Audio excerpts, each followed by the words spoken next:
యాజమాన్య కోటా తీసేస్తానని హామీ ఇచ్చారు. ఏకంగా కాలేజీలే తీసేశారు.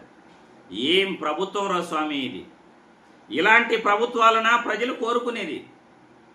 ఎన్నికలలో ఇచ్చిన హామీలను తుంగలోకి తొక్కేసిన ప్రభుత్వాలన మీరు కోరుకునేది? ప్రభుత్వ బడులు, ప్రభుత్వ కళాశాలలు ప్రైవేటీకరణ చేసేస్తుంటే ఒక్కరు కూడా అడిగే దిక్కెవరూ లేరా? ప్రతిపక్ష నాయకుడు ఈరోజు ప్రశ్నిస్తున్నాడు. అందులో కూడా తప్పులు పడుతున్నారు. ఎవరి కోసం ప్రతిపక్ష నాయకుడు ప్రశ్నిస్తున్నాడు? జగన్మోహన్ రెడ్డి కోసం ప్రశ్నిస్తున్నాడా? జగన్మోహన్ రెడ్డి వాళ్ళ పిల్లల కోసం ప్రశ్నిస్తున్నాడా? రాష్ట్ర ప్రజల కోసం, ప్రజల బిడ్డల కోసమే కదా జగన్మోహన్ రెడ్డి ప్రభుత్వ మెడికల్ కళాశాలను ప్రైవేటీకరణ చేయకూడదు అని అంటున్నాడు. మరి 2024 ఎన్నికలలో మీరు ఏమి హామీ ఇచ్చారో ఒక్కసారి ఈ వీడియో చూడండి. సార్, నా పేరు జ్యోతిక, మాది కృష్ణేపాలెం గ్రామం. ప్రభుత్వ మెడికల్ సీట్లు ఏ రాష్ట్రంలో వేయని విధంగా 50% అమ్మకానికి పెట్టారు. ప్రతిభ ఉన్న పేదవాడు డాక్టర్లు కాలేరా?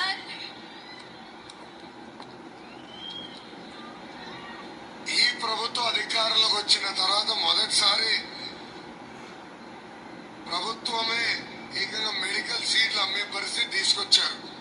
రేపు తెలుగుదేశం పార్టీ అధికారంలోకి వచ్చిన వెంటనే నిరుపేదలకి మళ్ళీ ఆ మెడికల్ సీట్లు మేము అందజేస్తాము. ఈ జీవో ఏదైతే ప్రభుత్వం తీసుకొచ్చిందో మొదటి 100 రోజుల్లో రద్దు చేసే బాధ్యత మీ లోకేష్ తీసుకుంటాడని ఈ సభాముఖంగా నేను నీకు హామీ ఇస్తున్నాను.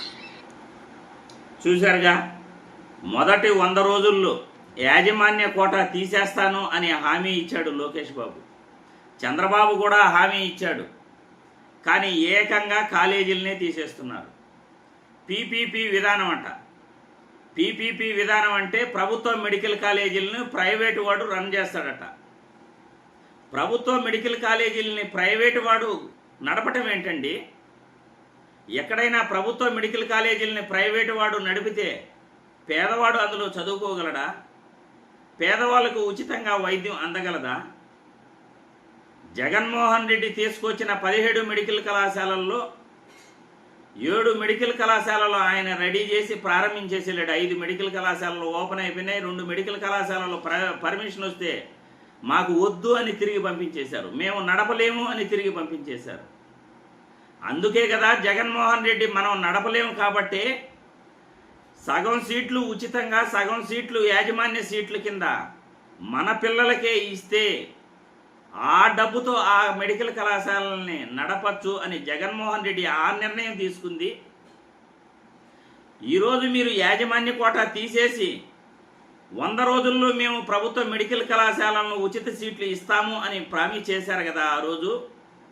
ఈరోజు యాజమాన్య కోటా తీసేస్తామని ఏకంగా కాలేజీలనే మీరు తీసేస్తున్నారే. ఇంత దారుణమైన విషయం ఇంకోటి ఏదైనా ఉంటుందా? ఏం ప్రభుత్వం రా బాబు ఇది! ఇటువంటి ప్రభుత్వాల ప్రజలకు కావాల్సింది?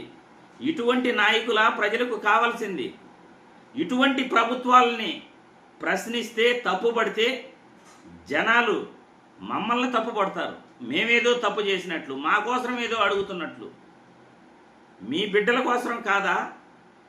ప్రజల బిడ్డల కోసం కాదా? ప్రజలకు వైద్యం కోసం కాదా మేము ప్రభుత్వాలని ప్రశ్నించేది? యథా రాజా తదా ప్రజ.